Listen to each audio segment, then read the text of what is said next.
Olá, pessoal, boa tarde. A gente está aqui no nosso podcast da Ceros Academy, Bastidores da Medicina. Hoje, super especial, com o Dr. Daniel Beccori e o Dr. Jacó Scheinfeld. Obrigada, gente, por estarem aqui para a gente conversar e conhecer um pouquinho os bastidores de vocês. Estamos felizes de compartilhar esse projeto e estar aqui com você. Você está indo muito bem, viu?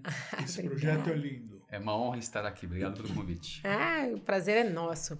E aí, como a gente quer conhecer um pouquinho de história, eu vou começar pelo Dr. Daniel aqui. Dr. Daniel, quando é que você descobriu que queria ser médico? Como é que foi a tua história para ser médico? Bom, eu acho que a minha história ela tem muito em comum com várias histórias de pessoas que foram fazer medicina depois. Que primeiro na época do primário, do ginásio, eu tinha muita identificação com a área de biológicas. Eu sempre gostei disso. Sempre gostei da área de biológica, fisiologia, biologia animal. E desde moleque eu gostava muito de vida, de natureza, de animais. Então a área de biológica sempre me fascinou bastante. E acoplado a isso, eu acho que tem uma certa admiração, um certo glamour, né, por essa profissão. Quando eu ia no médico, minha mãe, por exemplo, do pediatra, eu olhava aquele senhor de branco na frente com um estetoscópio no pescoço, Sim. com diplomas atrás na parede atrás dele, então isso chamava muita atenção. Então isso é uma coisa que fascina alguns e leva alguns a trilhar esse caminho. Então quando eu cheguei no colegial e eu precisava escolher entre uma coisa e outra, ou entre três coisas, você precisava tomar uma decisão uma certa época da sua vida, para você escolher o que você vai prestar no vestibular. Então, acho que essa área de fascínio em relação à biologia, essa área de fascínio em relação à profissão em si, a posição do médico, o glamour, que tem um glamour, ainda tem esse glamour, Sim. isso acaba levando a gente a tomar uma decisão. A gente toma uma decisão muito cedo. Eu tomei essa decisão com 16 para 17 anos. Isso faz a gente pensar e ter dúvidas no meio do caminho, mas acho que foi basicamente isso que me levou a escolher essa área. Legal. E o senhor, doutor Jacó, o que levou a fazer medicina? Quando é que foi que descobriu? Pois é. Quando eu terminei o meu colegial, eram três as profissões no mercado: médico, engenheiro e advogado. Ponto. Não queria ser advogado, engenheiro não me apetecia. Vou experimentar ser médico. Decisão de um menino de 17 anos. Sim. É muito novo, né? Se você perguntar se tinha alguma motivação, não tinha. Então, quando eu fui fazer medicina, era isso. Eu sou o caçula da minha turma, né? Até hoje eu sou o caçula da minha turma, né? E fui tratado sempre como caçula. Então, fazer medicina nessa ocasião, eu nem tinha noção do que era medicina. Então, a gente vai fazer o que aparentemente pode ser interessante. As profissões de prestígio eram médico, engenheiro e advogado. Sim. Eu fui fazer medicina, não tinha ninguém na família, não tinha ninguém para copiar, não tinha absolutamente nada. E aí fui fazer medicina. E vamos aprender o que tem, né? E aprender o que tem, o que tinha na época, nós fomos aprendendo as coisas, fui fazendo muita amizade, me dando muito com muitas surpresas, porque uma aula de anatomia no cadáver lá com o Dr. Prats era lá uma coisa, a gente ficava maluco, nem pensava nisso. E seguia por um cenário absolutamente novo, inédito, que eu nem sabia que existia. Então, desde as básicas, bioquímica, biofísica, fisiologia, eram todas coisas, um mundo Novo. absolutamente novo, que eu desconhecia que existia e desconhecia para que servia. E foi assim, foi deslumbradamente indo na faculdade, vendo aquilo acontecer e me divertindo com os amigos. A gente ia jogar futebol, a gente ia tomar chopp, a gente ia fazer bagunça. A Escola Paulista, eu sou da Escola Paulista, né? E a Escola Paulista tem uma congregação muito forte de interação entre professores e alunos, e atlética e tudo. Então a gente se divertia muito, a gente interagia muito e aprendia com os mais velhos, não só professores, e eram top professores de medicina, os Aldo Ramos, Horácio Eisen, Jesus Panchacon, etc, etc. Então, um monte de figuras carimbadíssimas na medicina, e a gente então aprendia como se aprendia naquela época muito, convivendo com as pessoas mais velhas, com o aluno mais velho, com o residente mais velho e com o professor mais velho. Então, o ensino era transmitido muito nessa convivência, na convivência na enfermaria, na convivência no hospital e no dia a dia. Esse foi o começo. E na escola isso foi muito claro. A gente tinha uma interação e uma união que persistiu, acredito que ainda persista, muito forte, de legado de um para um. E quando você chega na residência, depois você forma, também vem esse legado. O residente mais velho ensina para o mais novo, e assim vai aprendendo. Eu partilho muito isso também. Eu fiz escola paulista e o clima na escola ele tem esse tom que o Jacó comentou, que é como uma escola pequena, isso às vezes talvez ajude. A interação pessoal era muito forte. Legal. Eu formei uma turma na minha época muito unida, a gente saía junto na escola, fora da escola, viajava junto, então isso... ia na atlética junto, então isso ajuda muito a você levar o curso, porque é um curso pesado, é um curso de período integral, e se você consegue passar esse tempo todo com uma boa turma, que te ajuda e que te dá um certo apoio, é uma experiência muito mais agradável. Fica mais leve, né? Fica mais leve. Então, a gente tinha um apoio também muito forte dos veteranos, que paparicavam a gente, principalmente no começo.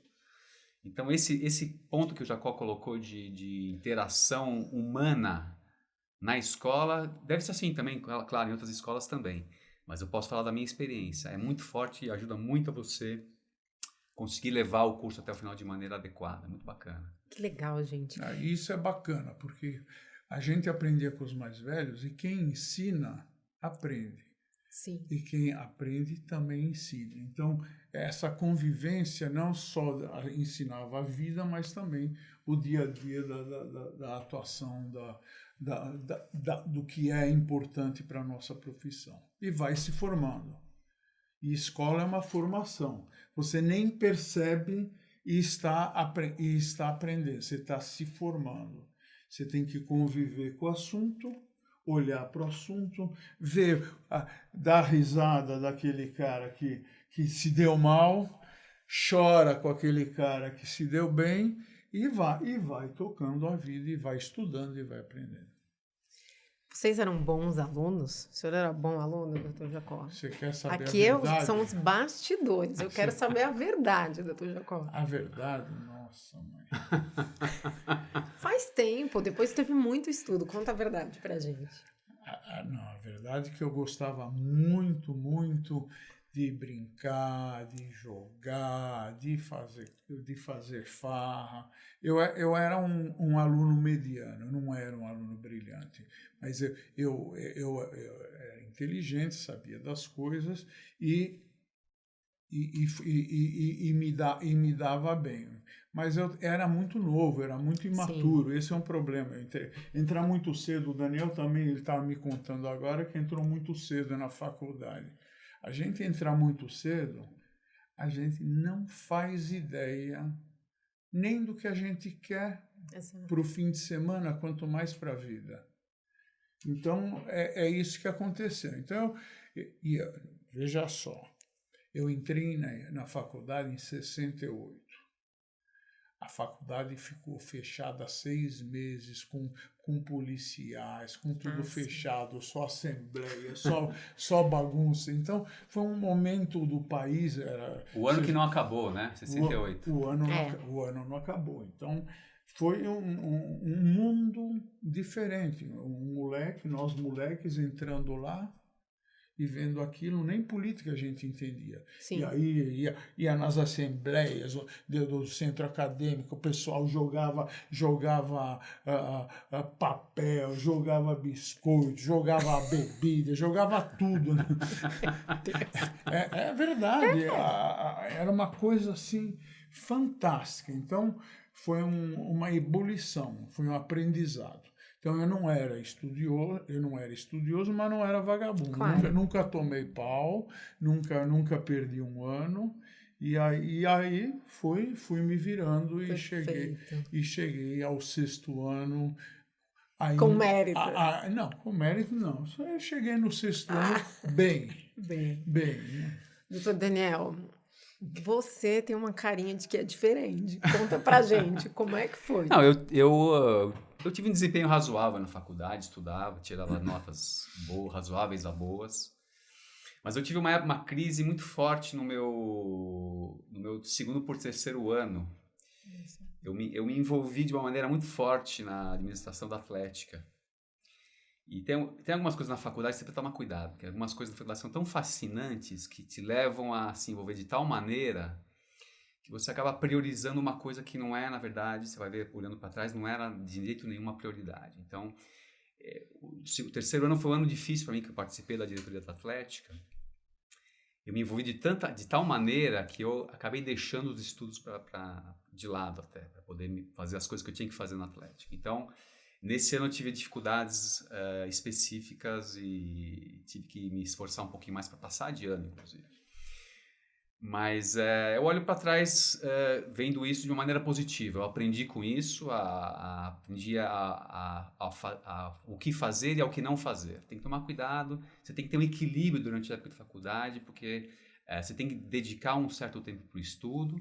E tem coisas maravilhosas que são paralelas, que é centro acadêmico, atlética, outras atividades que também precisa participar, porque isso tem a ver com a tua formação pessoal, tua formação social. Sim. Mas que você não pode jogar todas as fichas ali. O teu foco, logicamente, é a tua formação acadêmica. Então tem que tomar muito cuidado com esse tipo de coisa. Tem que saber muito bem onde você está pisando. Sim. E radiologia, como é que vocês decidiram? Conta pra gente, doutor Daniel. Eu tive um acontecimento bem curioso que me fez um acontecimento muito pontual que me fez escolher radiologia.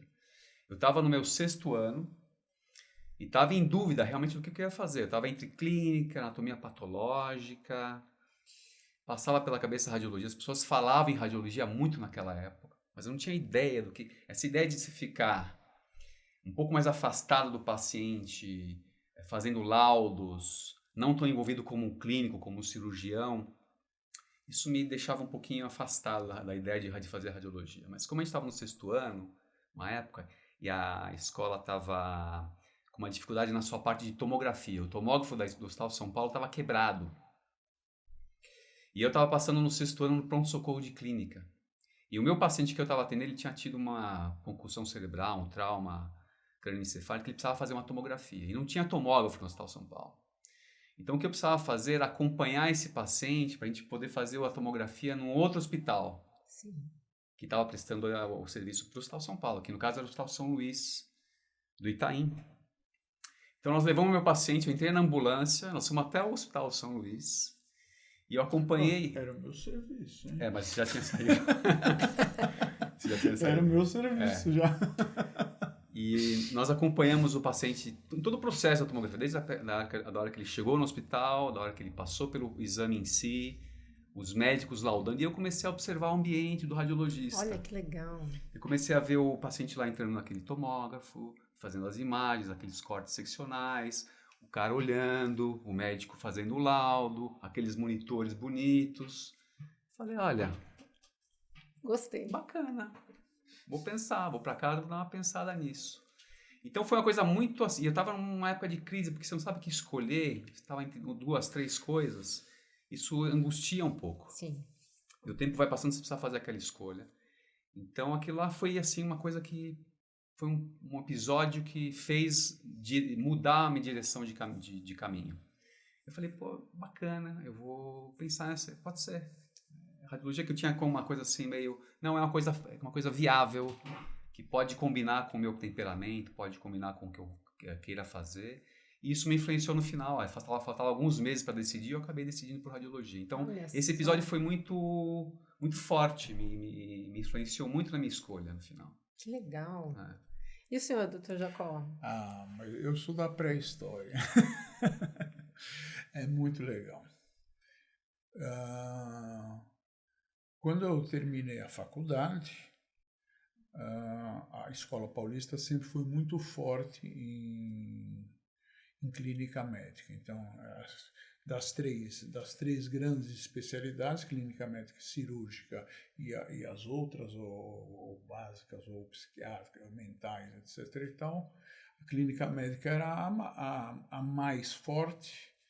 E eu concorri para a residência da clínica médica, entrei como residente da clínica médica e fui fazer a residência. O primeiro ano era sempre clínica médica, tá certo? Ou clínica cirúrgica, e daí partia. Não existia residência de radiologia. Não existia. Olha. Nessa época, quem era o nosso professor de radiologia era o Félix Secaf. E eu ficava encantado com o Secaf, interpretando as radiografias na sala dele, na Câmara Clara, né? Tal, e de uma radiografia ele adivinhava tudo, a cor do paciente, o caminho, nome da mãe, nome do pai. Nome da pai, se vai operar, se não vai operar. Era um poeta radiologista, realmente era encantador ver ele interpretando e era muito bom, acertava bastante. Falei, quer saber de uma coisa? Vou fazer radiologia. É isso que eu quero fazer. Nesse ano aí, nesse nosso grupo de residentes, 4 resolveram fazer radiologia. Olha só. Não existia ainda residência de radiologia na Escola Paulista de Medicina. Então, fui a Inês, a Enilde e a Soninha. 4 fomos fazer residência em radiologia, o que foi um super problema na organização, porque vocês sabem que o residente é quem toca a clínica emergência básica do dia a dia, faz as visitas na enfermaria, faz o atendimento no pronto-socorro, tudo é o residente. O residente é o capacho de todo mundo, mas é onde ele aprende e aprende com experiência. Então, a gente sabe que o residente bom é aquele cara que topa tudo, faz tudo e realmente e isso daí reverte e ele vai absorvendo esse conhecimento. Então, quando terminou esse primeiro ano de residência em clínica médica, falei, vou fazer radiologia. Então, nós 4 fomos fazer. E a estrutura da radiologia nessa ocasião era pífia, porque era um serviço de radiologia, não era uma residência de radiologia. Era o Secaf e o Clemente, era o Marcos Costa Curto, o Reinaldo, 4 radiologistas que tomavam conta do serviço e ensinavam a gente e a gente foi aprender. E esses primórdios do aprendizado da radiologia se baseava muito em ver as radiografias e se integrar com o atendimento médico. Então, eu era um excelente clínico, então eu usava o meu conhecimento, excelente clínico, excelente inteiro, né? Excelente clínico pela minha formação daquele momento, usávamos o nosso conhecimento clínico para interpretar as radiografias. Nessa época, a radiologia era só raio-x.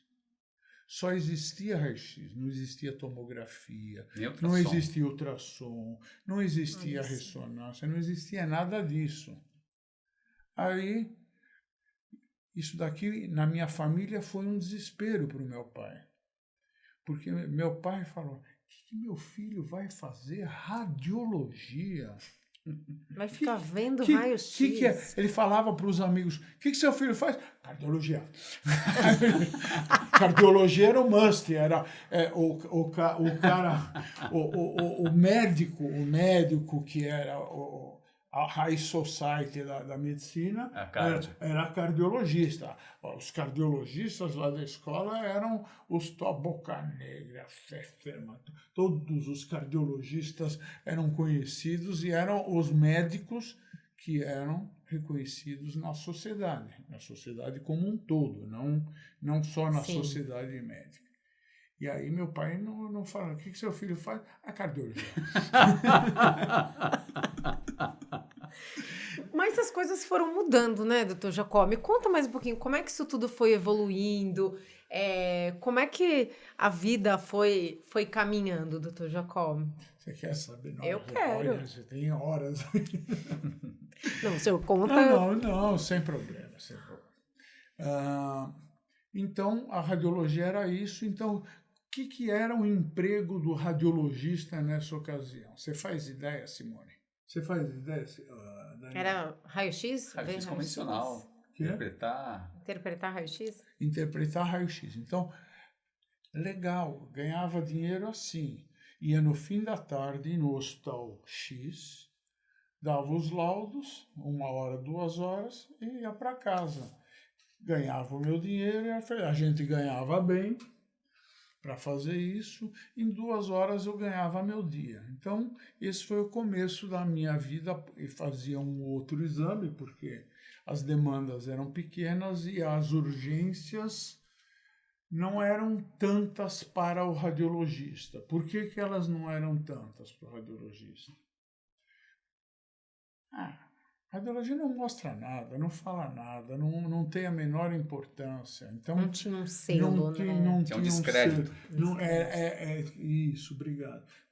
As pessoas não acreditavam na radiologia. Então, é engraçado, a gente ficava assim, mas eu estou vendo, opera, não, tal.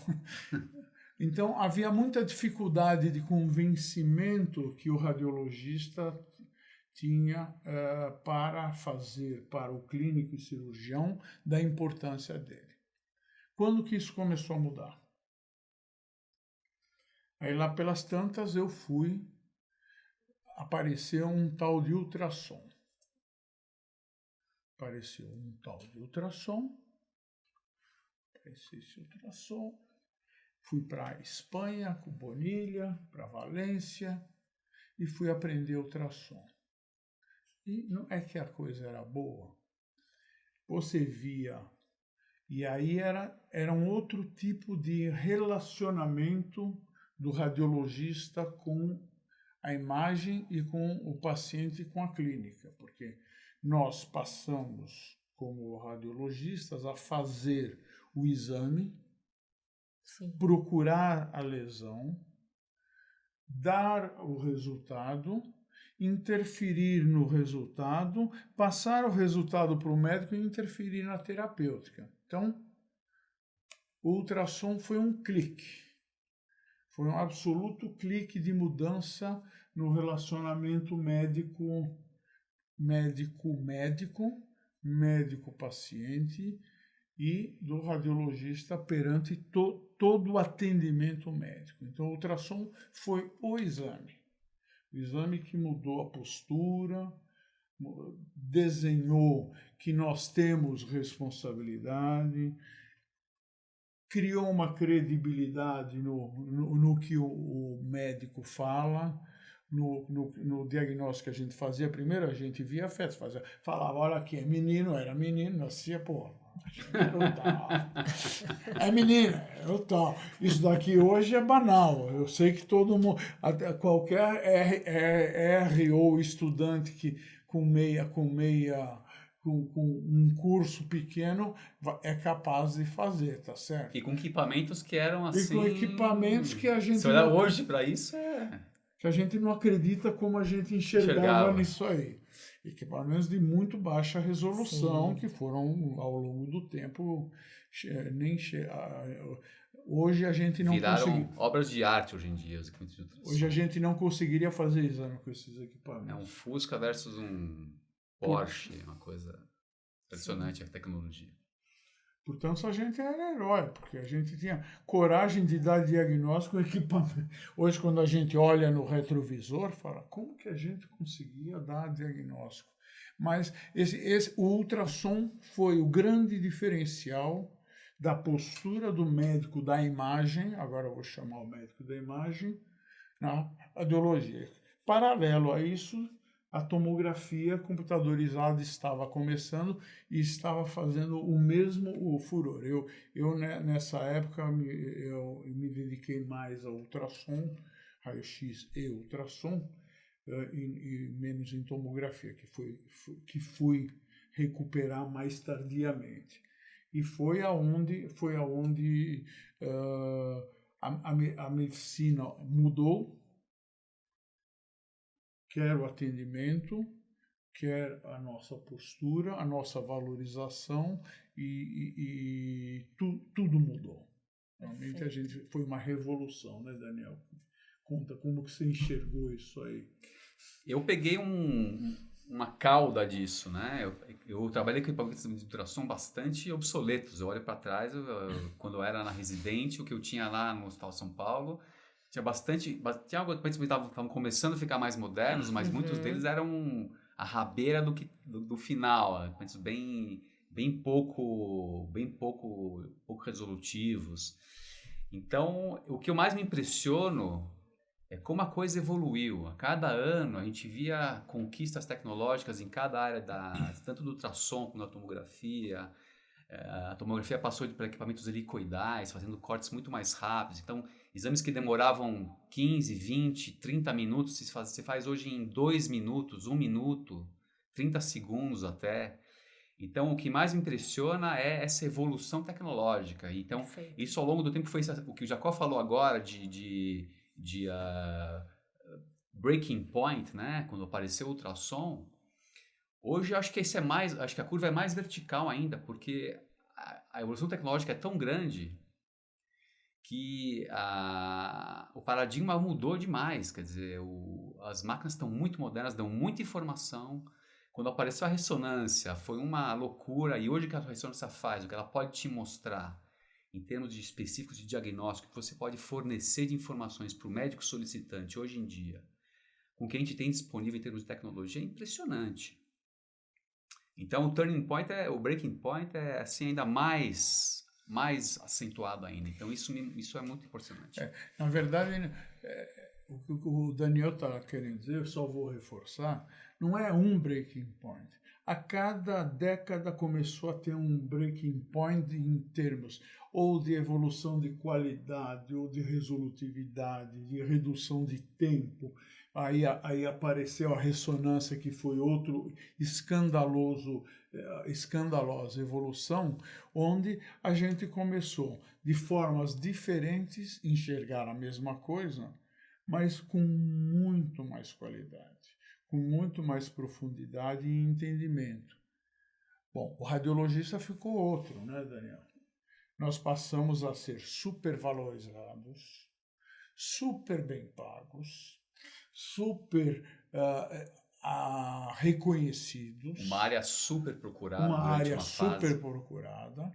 A nossa residência da Escola Paulista virou uma das principais residências de radiologia do país. Até hoje ela é ainda uma das principais residências de radiologia do país, a residência da Escola Paulista de Medicina, bastante estruturada, bastante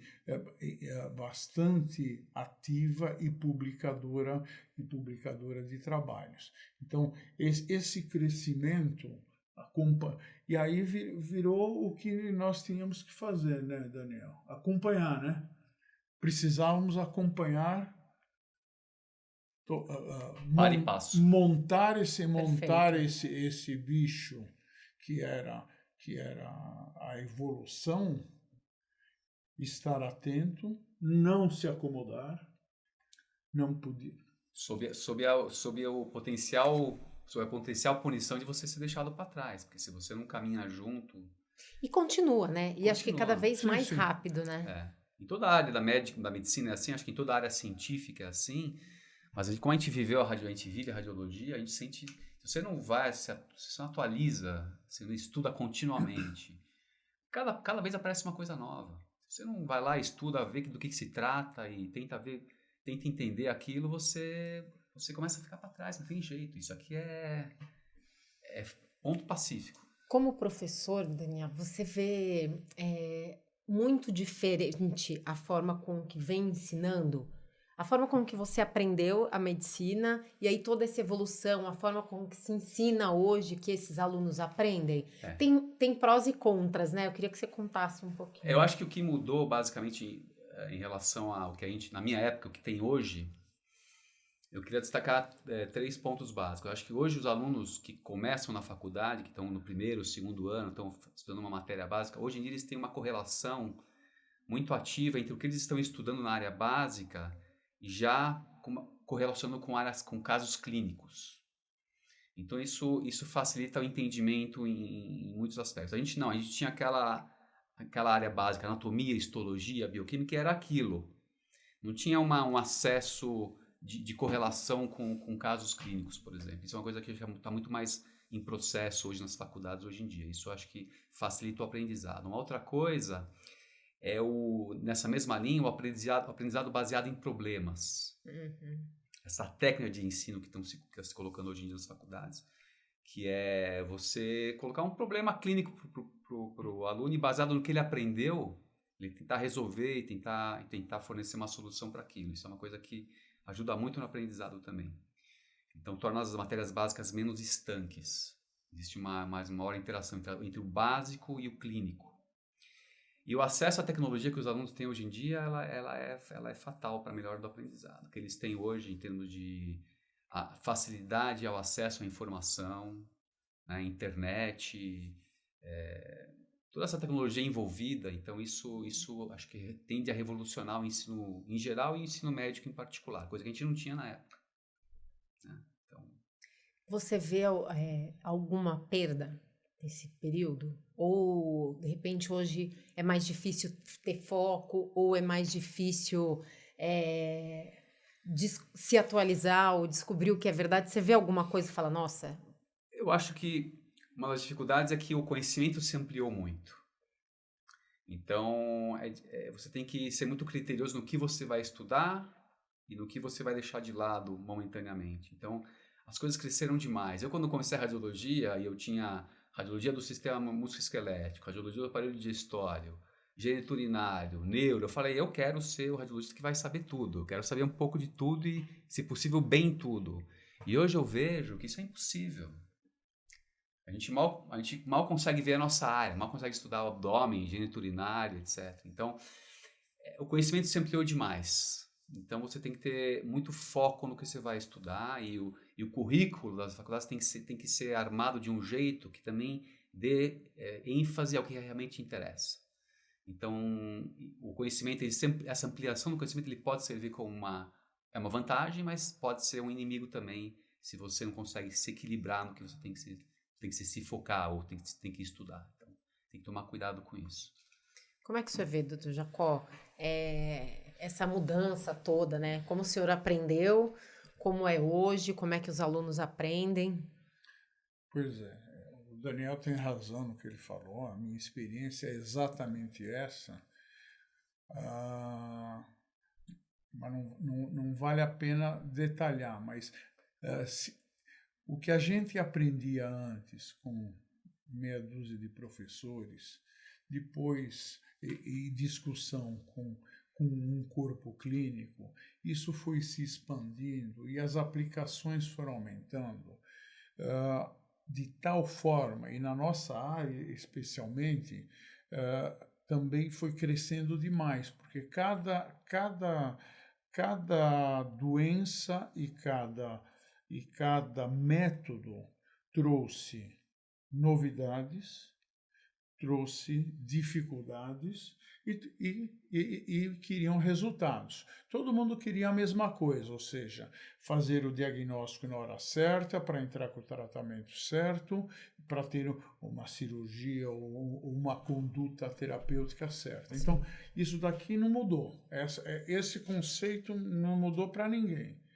O que mudou é a velocidade com que a gente chega nos diagnósticos e na precisão com que se chega nos diagnósticos. Velocidade e precisão. O tempo todo é isso.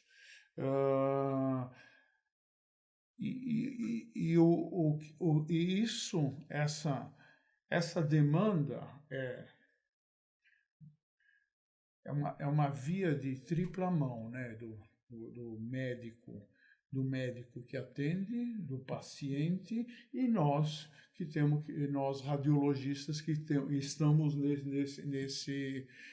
nesse cenário tentando resolver. Então, a gama de conhecimento se ampliou tanto, como o Daniel falou, que não tem mais o radiologista. Cada radiologista tem a sua subespecialidade, às vezes uma ou duas, às vezes só tem um método com uma especialidade, por conta de que a quantidade de informações que ele precisa ter e a profundidade do conhecimento que ele precisa dar e a quantidade de demanda, porque tem que ter demanda. Não adianta, se não tiver demanda, não paga a conta não paga a conta de ninguém. Então a gente tem que ter a demanda para poder fazer todo esse cenário.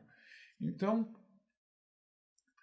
isso se ampliou de tal forma que a radiologia hoje não é uma radiologia. A radiologia várias radiologias com várias subespecialidades. Evidentemente que todos nós nos formamos, todos, e na escola nós fazemos isso. Nós damos para o paciente, para o aluno, damos para o aluno uma formação básica onde ele, num primeiro ano, toma conhecimento de todas as áreas, toma conhecimento de todos os métodos, começa a aplicar e a interagir com equipamentos e com isso ele vai para um mundo novo. Então, quem acha que sabe o que vai encontrar, não sabe. Eu quando fui fazer radiologia, jamais imaginei que ia fazer tudo isso. E a mesma coisa acontece com qualquer um que entrar hoje, porque ele acha que vai fazer uma coisa e não é bem isso que ele vai fazer, porque ele vai se encantar, vão mudar ele, algum professor vai mudar, ou vai mudar uma moda, vai aparecer um método novo que muda aquilo. Agora não é mais ultrassom, agora é só ressonância. Bom, então eu tenho que ir para ressonância, porque senão não tem jeito, senão você morre. Sim. E na nossa área, se a gente não se atualiza, se a gente não acompanha, a gente morre. Isso é na vida inteira. Então, o tempo todo a gente é obrigado a se manter atualizado, ir a congressos e aprender. A gente organiza, eu participo da Sociedade de Radiologia, a gente traz professores do mundo todo para vir ensinar para a gente. A gente vai para fora para aprender. É um investimento fantástico, exatamente por isso, porque a gente não consegue fazer espontaneamente tudo sozinhos. Alguma coisa você se reinventa, né, Daniel? Uma outra coisa você faz, se reinventa, mas o mundo evolui numa velocidade tal, os métodos evoluem numa velocidade tal que se você não acompanhar isso, você está fora. Perfeito. Daniel, me conta um pouquinho como é que foi para aquele aluno médico dar aula, né? O que foi levando a isso? Acho que foi um resultado natural de eu estar sempre interessado em permanecer ligado a uma instituição de e de cultura, Entendi. de ensino. Então, você faz a graduação, você faz a residência, e aí quem está interessado, e eu estava na minha época em fazer pós-graduação, então eu fiz mestrado, e todo aquele ambiente de reuniões clínicas, de apresentação de casos, de discussões, isso tudo me fascinava, sempre me fascinou bastante, essa interação entre os médicos. Então, eu nunca me vi separado de uma universidade, nem que eu tivesse aqui nessa universidade uma vez por mês, né? Então, eu acho isso muito importante, você ter um vínculo formal ou informal com alguma instituição de ensino na tua área, no caso na área médica, na área radiológica. Então, e você estando numa instituição dessa, você acaba sendo levado para atividade didática, você tem que ensinar. Transmitir, né? Transmitir o que você aprendeu e você entra naquele esquema todo e você quer participar daquilo. Então, dar aulas, ou ensinar, ele é muito importante, ele é necessário e ele é muito gratificante, principalmente quando o aluno está interessado. Quando você pega uma turma de alunos que te perguntam, que te questionam, que te provocam, isso tudo faz você aprender mais e mais, né? Então, a gente conhece que existia um sábio do passado que perguntaram para ele, sábio, com quem que você aprendeu mais, né? Com os teus professores, você aprendeu mais estudando sozinho? Ele falou assim, não, com quem eu aprendi mais foi com meus alunos. Os meus alunos me fizeram perguntas que eu não sabia responder, então eu tinha que ir atrás das respostas. Perfeito. E aí que eu cresci, né? Inclusive, em hebraico, a palavra de aprender e de ensinar é a mesma raiz, é a mesma palavra, basicamente. O ensinar é o aprender, é a mesma coisa. À medida que você ensina, você aprende automaticamente, é a mesma coisa. Né? Na das línguas, aprender é uma coisa, são palavras diferentes, mas... Sim. Então, isso traz pra gente essa ideia de que você aprende ensinando. Então, eu continuo fazendo isso. Eu dou aula até hoje, eu participo de atividades científicas, reuniões clínicas na Escola Pós-Medicina e dou aulas também. Então, isso é muito importante você continuar fazendo. Acho que é uma atividade bem válida. Você se vê influenciando os alunos, dando conselhos para eles, ajudando na caminhada, né, dessas pessoas? Do mesmo jeito que você teve um caso que você falou assim, nossa, aquilo ali mudou, me fez decidir. Você percebe isso na tua interação? Sem dúvida. A gente tem mais contato com atividades de ensino com os residentes na preceptoria do que com alunos da graduação. Tá. E isso é bem marcado com os residentes. Eles têm dúvidas, eles têm preocupações, eles têm... É outro momento, né? Então como você já passou por aquilo e você muitas vezes pode ajudar eles a tomar uma decisão, você com certeza influencia eles muito. Com certeza. Então, agora isso depende também deles se interessarem. Eles têm que buscar, eles têm que ter a dúvida, eles têm que querer tirar de você uma resposta. E a partir do momento que eles fazem isso, você consegue transmitir. Porque você tem experiência própria, você pode, numa palavra, você pode dar um conselho para o cara, era isso que eu queria fazer, era essa resposta que eu queria ouvir, é isso que faltava para eu tomar minha decisão. Então, essa interação dos novos com os mais velhos é muito importante. E o senhor, doutor Jacó, quando é que virou professor também?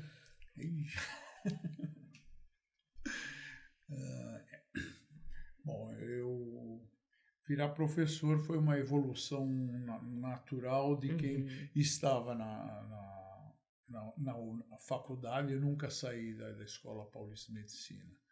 Eu me formei em 73, terminei a residência em 75 e de lá para cá não saí da Escola Paulista de Medicina até virar médico, professor, coordenador da pós-graduação, professor titular, quer dizer, já é um caminho bem importante.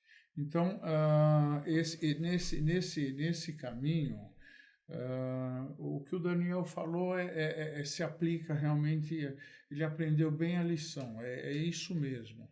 A gente aprende ensinando. Não é verdade que a gente só ensina. Quando a gente dá uma aula, quando a gente prepara uma aula, sabe quem é que mais aprende? A gente. não é? Então, o aluno não precisa falar obrigado. Quem tem que falar obrigado é o professor. Porque a gente aprende muito mais. Porque quando ele tem a dúvida e nós não sabemos, quem vai aprender somos nós. Então, não há vergonha em não saber, não há problema em não saber. A gente tem que superar o desconhecimento com a honestidade de saber aonde a gente não sabe, não sei. E fazer a experiência. Então, na nossa área, na radiologia, em medicina em geral, a experiência se adquire praticando. A prática é tudo, ou seja, não adianta você ficar sentado lendo um livro e achar que você resolveu todo aquele assunto. Você precisa praticar, porque na prática a vida é a outra, tá certo? Sim. Então, e a prática faz diferença. Faz diferença para o cirurgião, que vai operar melhor, faz diferença para o clínico, que enxerga mais, e para o radiologista, que passa a enxergar e ser mais treinado. Porque a prática é treino, e treino é importante. A gente precisa de treino para fazer bem alguma coisa. O cirurgião para operar, o radiologista para ver uma lesão, aquele cinzinha. Você pega, às vezes, uma doença pelo rabinho do camundongo lá e enxerga aquela doença. Então, ao longo do tempo, você vai se treinando e não só estudar, não só fazer, mas treinar. E quanto mais você treina, mais você aprende. E quanto mais você aprende, você acha que precisa ficar melhor, porque realmente ainda falta. Então, esse caminho é interminável, e isso é a coisa mais bonita da nossa especialidade, da radiologia, porque ao longo do tempo, eu só tenho uns 3 anos mais que o Daniel. 2,5. E ao longo do tempo, nitidamente, quando a gente pensa que, bom, agora não tem mais nada, aparece alguma coisa, aparece uma metodologia, alguma ferramenta, algum equipamento que produz a imagem mais rápida, algum equipamento que muda o conceito daquela imagem, algum contraste diferente, é interminável. Então, é realmente uma aventura fazer radiologia. Agora, para o senhor, é encantador ver alunos virando professores? Ver, né, falar assim, olha só, olha aquele aluno que eu, né, ajudei a formar, a ensinar. Hoje é ele quem está dando aula aí, é ele quem está ensinando. Olha aqui, foi meu aluno. Hoje ele é o coordenador do Achei que a gente era contemporâneo. É encantador, né, doutor É Jacó? encantador, maravilhoso. Não? A gente tem orgulho. Eu acho que o que a gente leva e acrescenta a gente é exatamente isso. O paciente que gosta de você e te reconhece, o doente que te reconhece, e o aluno que te reconhece mais ainda, porque é uma avaliação absolutamente diferenciada. Daniel, você já chegou a formar alguns outros professores? Eu acho que seria demais de falar formar, mas eu com certeza, de alguma maneira, fiz parte da formação, com certeza. Olha que legal. Não, é muito modesto, ele já formou muitos residentes, ele já formou... Já ajudei a formar bastante, porque muita gente passa com a gente. Com certeza. Então, todos os anos, gente, são vários anos, então...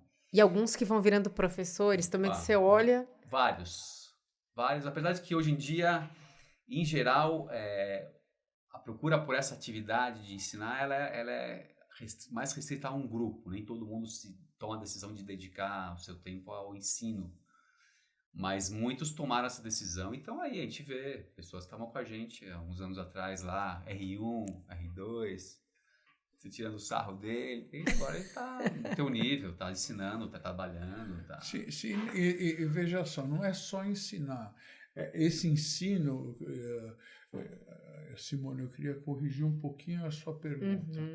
Esse ensino não tem reflexo só no ensinar um aluno virar professor. Quando a gente vê os alunos que nós ensinamos e se tornaram grandes profissionais, grandes líderes que passaram por lá na escola com a gente, né, Daniel? A gente se orgulha de ver todos eles, tá certo? Então, é realmente muito, muito interessante. Saber que fez parte, né? É um pouco isso. Você fez parte da história daquela pessoa, ajudou a formar, ela a se desenvolver. Depois eles não reconhecem, viu? Mas não tem problema. A gente fez. Eu queria falar um pouquinho agora de saúde pública, né? A gente que trabalha com saúde pública, vocês que desde a formação, né, tiveram esse atendimento, aprenderam, né, ali junto com a saúde pública. Como é que vocês veem a evolução? Que pontos preocupam hoje na saúde pública? Vou começar pelo doutor Daniel, que é complexo, né? É muito grande, a conta não fecha. Eu queria colocar só o ponto que é mais óbvio para mim, que acho que é a primeira coisa. Um sistema público que funcione bem, eu acho que é uma obrigação do governo. O governo tem essa obrigação de dispor para a população um serviço médico com uma qualidade mínima, para as pessoas que não podem eventualmente pagar por um sistema de saúde particular, convênio, seguro de saúde, etc. Então, agora, o que deve ser feito, e se não for feito a coisa pode piorar muito, é que os investimentos de dinheiro sejam feitos na área da saúde pública e que esse dinheiro chegue nos lugares certos. Sim. Que se identifique os problemas em cada região do Brasil, em cada região do estado do Brasil, e que as alocações de dinheiro cheguem nos lugares e que possam realmente, porque o que a gente vê por aí, nos hospitais públicos, eventualmente até mesmo no Hospital São Paulo algumas vezes, é uma coisa que mexe com a gente, em muitos momentos é abaixo da dignidade humana, isso não pode acontecer. E eu acho que no caso do Brasil, o Brasil é um país desigual, mas é um país rico. Eu acho que tinha condições, tinha que ter boa vontade, tem condições de você melhorar o sistema de saúde pública. Então, eu acho que o problema básico é se tomar a decisão de investir forte no sistema público de saúde e fazer com que o dinheiro chegue, você evitar vias de corrupção, vias de desvio de verba, evitar escândalos e fazer com que o dinheiro chegue no local para poder, porque é uma pena o que você vê por aí, em hospitais que tem por aí, é uma coisa que mexe com a gente, isso aqui não pode acontecer, em lugar nenhum do mundo. Então, eu acho que tem que continuar existindo. O sistema de saúde ele tem que continuar existindo, tem que ter um SUS forte que possa passar para a população um sistema que possa apoiar elas de maneira firme, porque a população brasileira não merece passar o que está passando na área de saúde pública. É prestar um serviço digno, né? Digno, com uma qualidade mínima. Perfeito. E o senhor, doutor Jacó, como é que o senhor vê essa situação que é tão complexa, né? Eu acho que aqui nós temos que encarar a seguinte situação.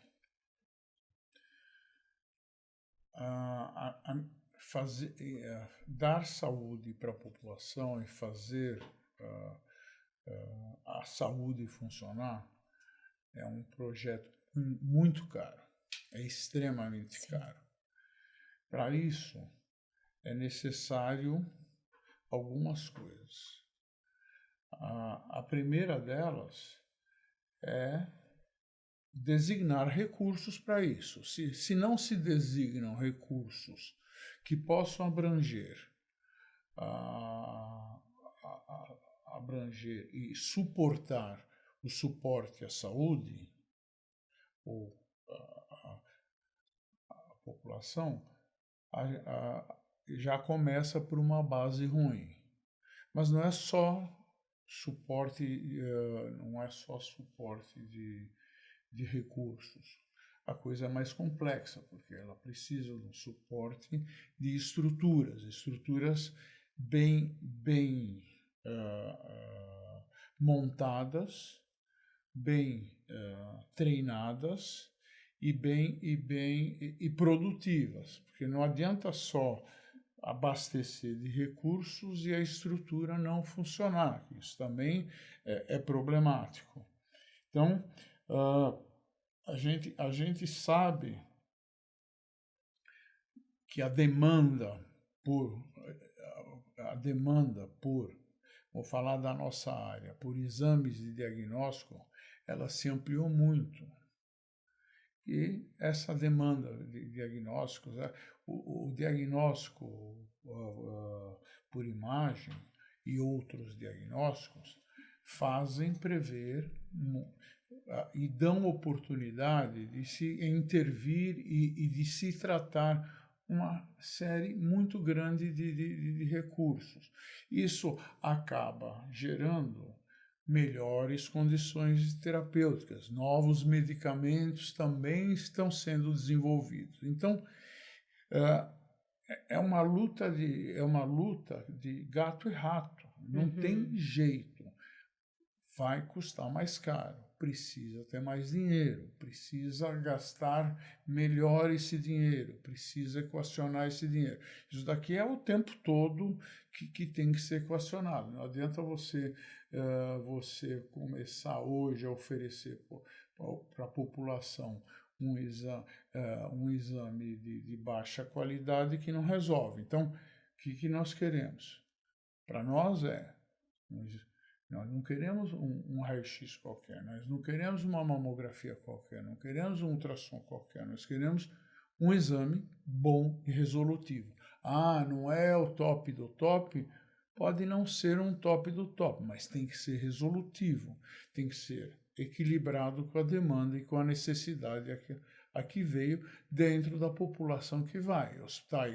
Hospitais que são mais de ponta, onde atendem pacientes e cirurgias ou procedimentos muito mais equilibrados, vão precisar de equipamentos de ponta, de linha e tal. O que não significa que lá na periferia o equipamento deva ser uma porcaria que não resolva nada ou não ter equipamento. Então, é necessário balancear o atendimento e nós temos uma sociedade muito heterogênea.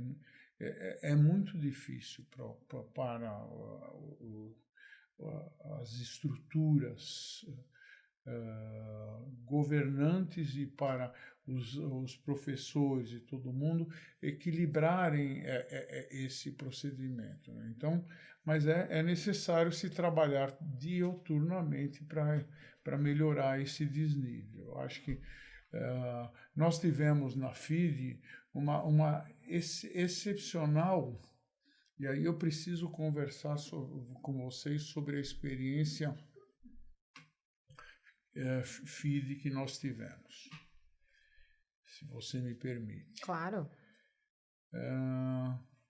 Nesse aspecto, a FIDE, a Fundação Instituto Diagnóstico por Imagem, que é uma fundação ligada à Escola Paulista de Medicina, e a origem da FIDE, ela aconteceu quando a Prefeitura de São Paulo não conseguia dar mais...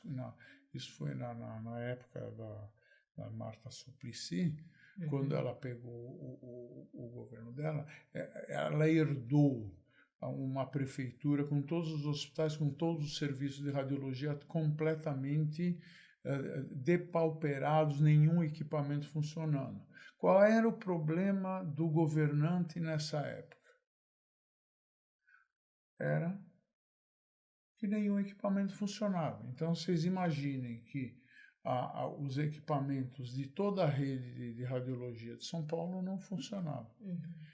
E ela teve uma atitude brilhante. Ela chegou na Escola Paulista de Medicina, pediu ajuda para o reitor pediu a nossa ajuda e nós fomos montar uma solução para dar oportunidade de resolver. Nosso primeiro problema era montar estruturas que consertassem equipamentos de raio-x, equipamentos simples, Então, começou do zero. A FIDE, o primeiro trabalho da FIDE foi esse.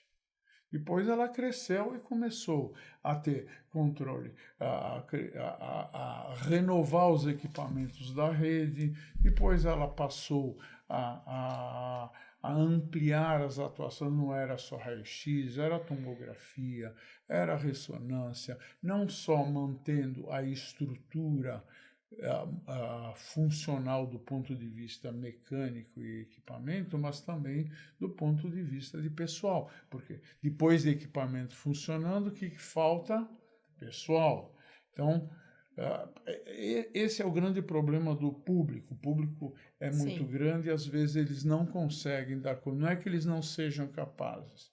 Então a FIDE veio para dar um apoio às estruturas do município e do estado, exatamente em fazer a estrutura funcionar, fazer os equipamentos funcionarem, colocar pessoal técnico para operar equipamentos, e treinar esse pessoal, treinar e preparar médicos e colocar para funcionar numa rede que a gente foi crescendo até que chegou num momento onde eu não tenho os números todos. Simone, você pode me falar melhor do que eu.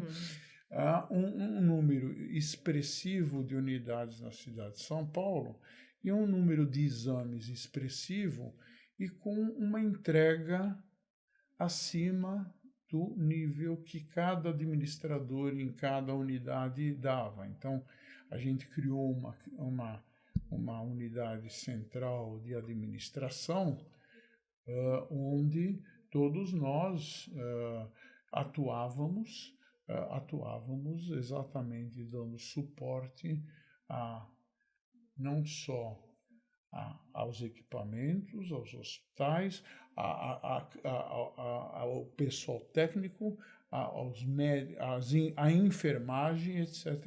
Então, esse é um projeto, é um plano que deu certo e funcionou e continua funcionando. Sim.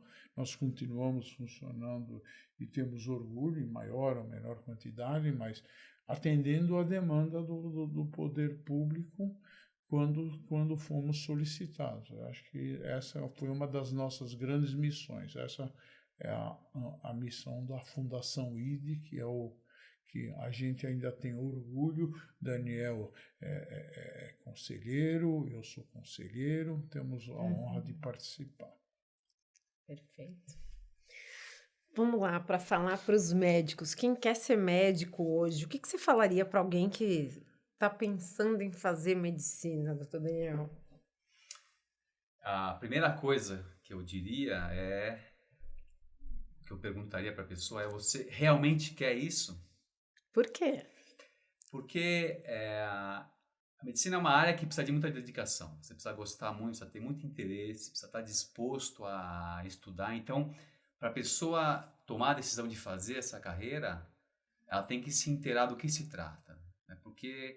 E não ficar só naquela imagem, como a gente comentou, de glamour, uma imagem glamourosa apenas. Tem que tentar ver o que está por trás daquilo.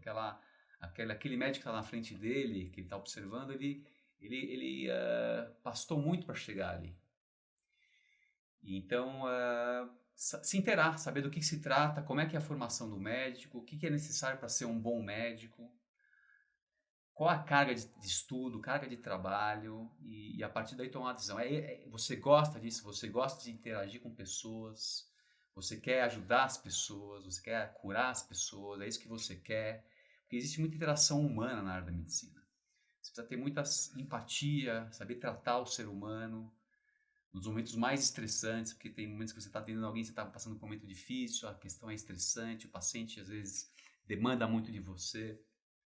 Você ser um bom médico, e mesmo sendo radiologista eu cheguei a essa conclusão, você precisa ter muita paciência, precisa ter muito interesse e precisa se dedicar. Então, não é uma carreira, é uma carreira que tem as suas especificidades. Então, a pessoa que está pretendendo, que está aspirando a isso, ela tem que saber dessas especificidades.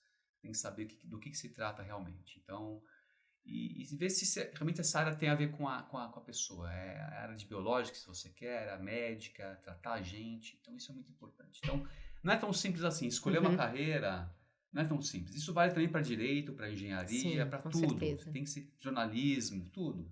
Então, se intere, converse com pessoas que já fazem, que estão nessa estrada já há algum tempo, tire informações, ponha na balança as coisas e aí toma a decisão. Não é uma decisão tão fácil assim.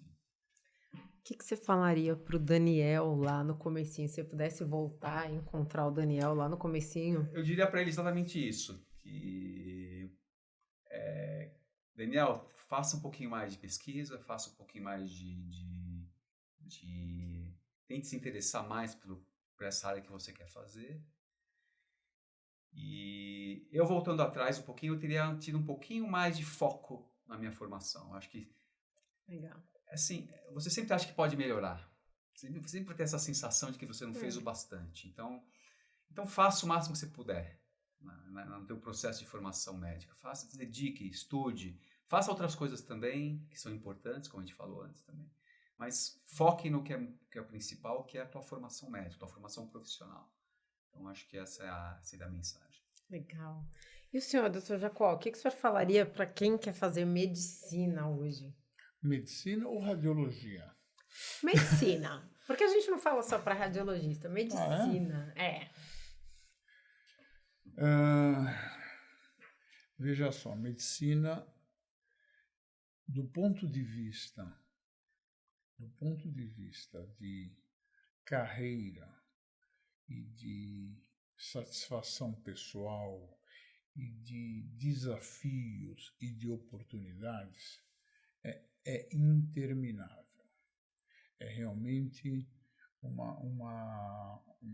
alguma coisa muito, muito vibrante, muito interessante. É uma vida de superação, mas também é uma vida de dificuldades. É uma vida de, eventualmente, sucesso e boa remuneração, mas também é uma vida de dificuldades e de restrições. Então, a grande questão, Simone, eu diria o seguinte: se você faz o que você gosta, você faz bem. Se você faz bem, você gosta mais do que você faz. E quando você gosta mais do que você faz melhor. E aí você passa a gostar mais. Então, se você vai fazer medicina e se preparar para um ciclo de fazer mais, melhor, gostar do que faz, faça medicina. Se você for para casa, ai, me dói aqui, não quero isso, não faça medicina. Então, basicamente, mas isso não é só para medicina. Se qualquer coisa, você se identificou, você sabe jogar bola, você chuta bem a bola, agora jogar mais bola, e você joga. Não significa que você vai ser o Ronaldinho, que você vai ser Pelé, não significa nada, mas você vai fazer uma coisa que você quer ser alguma coisa. Então, na nossa área, sempre vão ter necessidade, você não vai ficar sem ter o que fazer, tá certo? Vai ter. Mas se anime a fazer bem, faça com coração, faça com amor, faça com dedicação, que isso é a chave e tenha abertura de enxergar o que acontece. Se é isso que você quer. Acho que o Jacó falou uma coisa muito importante que vale para qualquer carreira, que é esse ciclo virtuoso, que é quanto mais você se dedica a uma coisa, mais você estuda, mais você gosta. Então, se a pessoa às vezes não está indo muito bem em determinado curso, determinada carreira, ela não está gostando porque ela não estuda, não se dedica, ou ela se não dedica, não estuda porque não gosta. Porque muitas vezes ela não gosta daquilo que ela está fazendo porque ela está longe daquilo, ela não está se dedicando àquilo. Uma vez que você se interage, você estuda, se dedica àquilo, o teu gosto pelaquela profissão, pelaquela atividade aumenta. Então tem que tomar muito cuidado com isso. Você tem que, muitas vezes o erro está em você não se dedicar àquilo, não estudar aquilo. Uma vez que você dedica e estuda, o teu interesse sobre aquele assunto cresce e você vai subindo. Então tem que tomar cuidado. Tem muito disso também. É uma armadilha profissional que às vezes leva ao desinteresse da pessoa, mas porque ela mesma não está se dedicando àquilo. Então tem que tomar muito cuidado com isso. É verdade. E o senhor falaria alguma coisa para o Jacó lá no comecinho, para aquele menino que estava começando a faculdade, se o senhor pudesse voltar e dar um conselho para ele, falar para ele, tem alguma coisa que o senhor falaria? Ô, cara, você teve sorte. De verdade, não. Eu não tenho nada que eu me arrependa, de ter feito. Me arrependo de coisas de não ter feito. Não é arrependo. Sim. Não tive a oportunidade, não dá para fazer tudo. Mas, de verdade, a grande verdade de tudo isso aí, o que eu diria para o jovem, para qualquer jovem, vocês não têm a menor ideia de como vai ser amanhã. Não é no WhatsApp, não é na televisão, vocês não fazem a menor ideia. A radiologia, por exemplo, ela está evoluindo para um aumento de velocidade de obtenção de imagens por técnicas de inteligência artificial que fazem com que a leitura das imagens, isso é bom a gente abordar isso. A inteligência artificial, essas técnicas de inteligência artificial, elas vão reduzir o tempo da nossa leitura. Nós vamos estar mortos? Não vamos estar mortos. Isso daí vai facilitar, nós vamos ter que enxergar isso. A inteligência artificial ela não é substitutiva, mas ela tira um pouco de algumas atividades mecânicas que a gente tem que fazer. Ela é um suporte. Então, e essa é uma evolução que, infelizmente, é uma revolução que é negativa para as pessoas, não é para a humanidade, é negativa para as pessoas, porque na medida que uma máquina começa a ajudar o radiologista, ninguém mais quer pagar o radiologista, paga um pouco da máquina e menos para o radiologista. Então, esse desafio, esse desequilíbrio deverá ser vivido no futuro, como nós estamos vivendo um momento que existe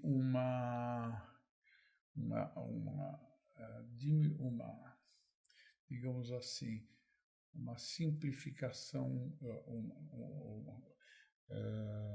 uma redução de valorização da qualidade da remuneração para os radiologistas, baseada em em direção do favorecimento dos fabricantes dos equipamentos. Então, esse desvio por conta é justo. Essa falta de equilíbrio hoje está acontecendo no mercado para os novos métodos.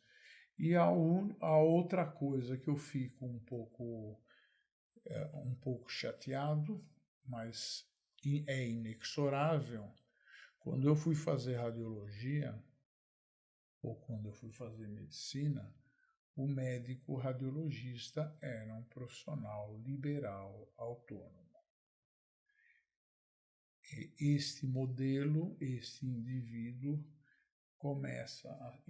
eu permaneço assim, mas sou um bicho em extinção, porque os radiologistas, como os médicos, começam a ter dificuldades de se posicionarem no mercado como autônomos, com seus próprios serviços, com suas estruturas. Eles acabam entrando e se incorporando em grandes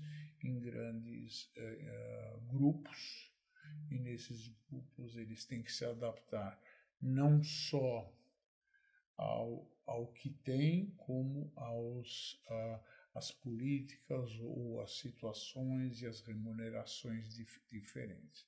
Então, este é um mundo que a gente procura, tem que buscar entregar um melhor resultado e buscar um jeito de trabalhar melhor, e é onde todos nós vamos ser mais felizes. Perfeito. Queria agora um caso curioso, engraçado, doutor Daniel, que você tenha passado aí. Conta pra gente uma coisa boa. Vai pensando também, doutor Jacó, algum caso engraçado ou curioso que lhe aconteceu durante toda essa jornada. Nossa. Pode ser um só, doutor Jacó, não... mas Não, pensem. nossa, isso é duro, hein? Sério? Na faculdade se fala? Pode ser na faculdade, no dia a dia, no atendimento. Tem muita história, né? Eu lembro que a gente, quando aluno, a gente passa situações muito engraçadas, né? E uma das situações muito engraçadas que a gente passou, quando a gente estava no 5º ano, na minha turma, a gente era separado em grupos menores e passava nas várias especialidades, né? Nosso grupo era lá de 6, 7 pessoas e todo dia de manhã a gente passava na enfermaria, a gente passava a visita nos pacientes e relatava para o médico preceptor o estado de cada paciente. Cada um de nós tinha 1, 2, 3 pacientes para cuidar, para evoluir, para passar medicação, etc. Isso no nosso 5º, 6º ano de faculdade. E eu lembro um dia que foi um fato muito curioso e engraçado. A gente estava passando essa visita e um dos meus amigos começou a passar a evolução do paciente dele para o médico preceptor. Ele começou a falar, não, porque o paciente tal, teve febre ontem de tanto, ele teve dor de barriga. E enquanto ele falava, o paciente não estava no leito. O leito estava vazio. E ele falando, passando a condição clínica do paciente para o médico preceptor. E ele falando um monte. Falando um monte. Só que ele não sabia, meu amigo não sabia que o paciente havia sido dispensado da internação 2 dias antes. Meu Deus. Então, a situação foi tão engraçada porque ele falou tanto do paciente, o paciente não estava mais lá no hospital. Então, a hora que a gente tomou conta, tomou atenção sobre essa situação, a gente deu tanta risada, até o médico preceptor, ele começou a rir, mas ele riu, mas ele ficou tão bravo na hora pela falta de atenção no meu colega, que foi muito engraçado. Então, isso tem, eu estou pensando agora, isso tem uma projeção no futuro, quer dizer, isso fala mais alto. Se você já é médico formado e você não toma atenção no que está fazendo... Sim. Vai no automático, né? Vai no automático, não toma atenção no que o paciente está falando para você. Você não examina o paciente direito, você não vê se o paciente está evoluindo direito. Ou você está fazendo um ultrassom que não está... E você não está prestando atenção no que você está fazendo, nas imagens que você está vendo. Isso pode levar ao erro médico. Sim. Isso aconteceu com o meu colega, foi um erro médico em miniatura. Sim. Ele estava evoluindo um paciente que não estava mais no hospital. Nem lá tá. Então, tomar cuidado. É uma situação engraçada, mas que tem uma mensagem. Sim. Tome cuidado com o que você está fazendo, né? Tome atenção no que você está fazendo, no exame do seu paciente, na imagem que você está analisando, no laudo que você está dando. Toma cuidado. Que é uma dificuldade hoje em dia, né? A gente está ali presente onde a gente está, né? De fato. Por conta de celular, de tanta coisa que a gente pensa ao mesmo tempo, né? Hoje a gente tem mais distrações, né? Mas Exato. o foco não pode... A gente tem inteligência artificial, a gente tem... Mas a gente não pode perder o foco no que a gente está fazendo. Tem que tomar muito cuidado.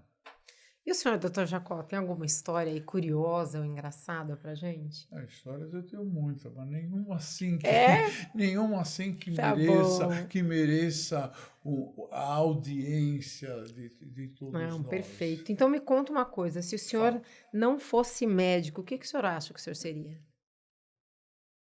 Eu sei. Então conta pra gente. Eu seria cineasta. Olha que demais. É uma paixão? Nas minhas horas de folga, eu brinco de fazer filmes. Que legal. Ainda? Ainda, direto. Há quanto tempo? Desde que eu entrei na escola. Na verdade, o meu hobby quando eu entrei na escola, e aliás, uma das coisas que eu fui fazer radiologia, meu hobby era fotografia. Eu naquela época tinha um laboratório que eu revelava minhas fotos sozinho, branco e preto, eu tinha uma câmera escura, então minha radiologia começou revelando fotos. Que demais. Fui para o Xingu, fotografei um monte lá, fez uma coisa assim na minha vida. Com Baruzzi. Então, eu. Vou contar uma história bonita. Essa é uma história. Pronto, legal. Mas não é engraçado, mas pode ser curiosa. É uma história, legal. É uma história muito linda. Quando eu me formei, no ano que eu me formei, né, 73, a escola tem um convênio com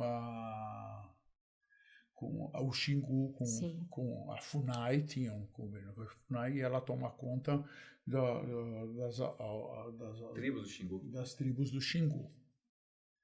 Aí me formei, vou fazer residência, cansado, já passei, não sei o quê.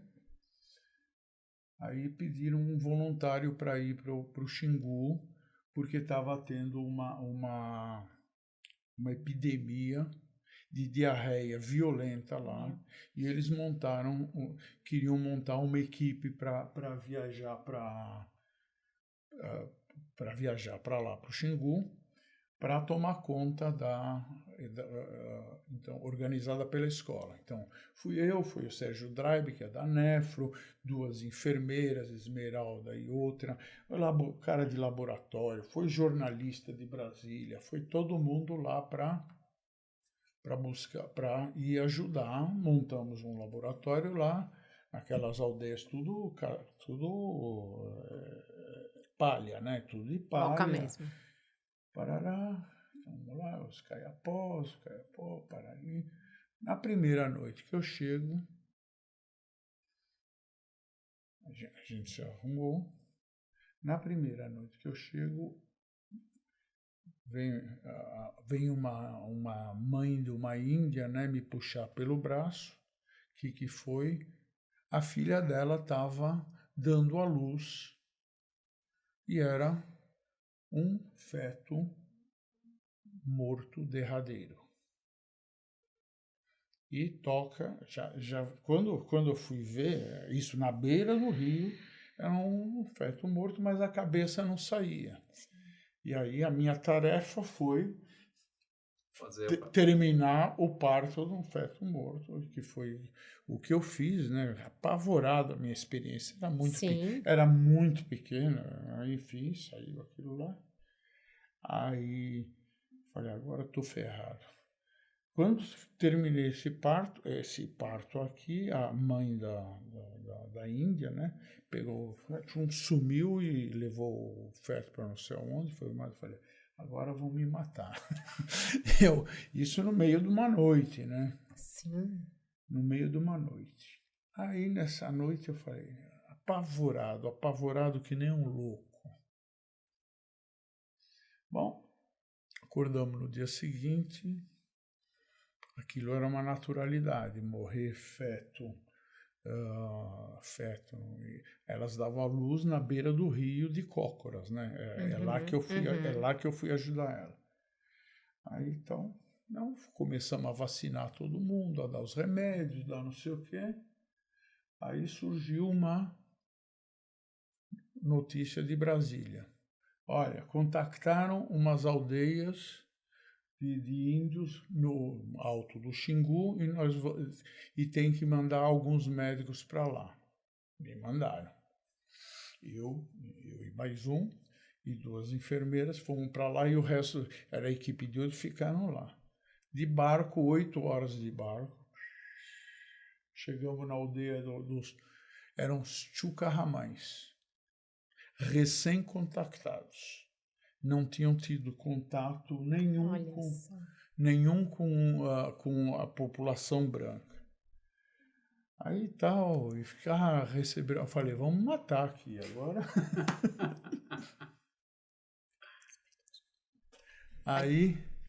Aí falei, nossa, mãe, que horror, eu não sabia onde eu estava me metendo, ó, cabeça. Chegamos lá, aí cuidamos deles, aí resolvemos o que era para ser uma viagem de uma semana, já estávamos lá um mês, porque tinha que um avião buscar a gente, né? Aí os caras resolveu, aí participei de festas. Quem era o cacique dessa tribo? Recém-contatada, o Raoni. Vocês já ouviram falar no Sim, claro. Raoni? Eu sou amigo do Raoni. O Raoni e tal, fizemos não sei o quê. Quando foi embora, o que o Raoni me deu de presente? Cocar. Não. Uma arara azul. Linda, enorme. Uau. Linda, maravilhosa a arara azul. Uau. E aí? Mas você não podia trazer esse. Lógico que podia. O avião era da FAB. Não, e era diferente também, né? Acho que eram outros tempos era outros também, tempos, né? Naquela época podia. Mas que demais. Isso. E aí ele trouxe Aí voltamos, sei o quê, trouxe a arara azul de presente para minha mulher, Vera. Sim. E esse foi não era minha mulher ainda, era a namorada, né? E aí dei a arara para ela. E vocês ficaram com ela? Aí ela ficou com ela até que a arara destruiu a cozinha da minha sogra. Picou tudo, estragou todos os móveis aí. Não sei como essa arara, não sei como essa arara sumiu aí no ambiente. Uau. Mas que demais, que história linda, não? Que história, muito bom. Muito legal. Gostei. Essa acompanha a gente. Que aventura, hein? Que aventura. E você, Daniel, seria outra coisa que não médico? Você consegue imaginar? Eu faria outra coisa. Você sabe que ao longo do tempo eu comecei a ler muito sobre política, muito sobre lei. A gente acompanhou todas essas evoluções políticas que aconteceram no país. E eu fiquei muito fixado e muito fascinado pela aplicação da lei, como é importante você ter um conjunto de leis, uma jurisprudência, isso põe ordem nas coisas, né? E acho isso fascinante. Eu acho que talvez fosse algum profissional ligado à lei, não sei se um advogado, uma coisa que me interessa. Eu leio sobre isso, eu me interesso por isso. Acho que seria uma carreira alternativa. Na época que eu escolhi medicina, isso nem me passava pela cabeça. Mas se fosse hoje, seria uma carreira a ser considerada. Que legal. Como médicos, me falem uma coisa. As pessoas pedem ajuda? Pede assim, dá uma olhadinha aqui no meu exame. Como é que vocês encaram isso? Todo mundo que é médico, alguém pede uma ajuda, não pede? Sem dúvida. Como é que é isso? A gente falou com um médico aqui uma vez, ele falou, é raro o dia que alguém não me pede alguma coisa. Como é que é para vocês? Não, é interessante que pedem muito, e esperam de você uma resposta, e você tem que dar uma resposta, mesmo que seja de forma informal, né? Minha mãe fez exame não sei aonde, foi dado esse laudo, será que é isso mesmo? E traz para você o exame.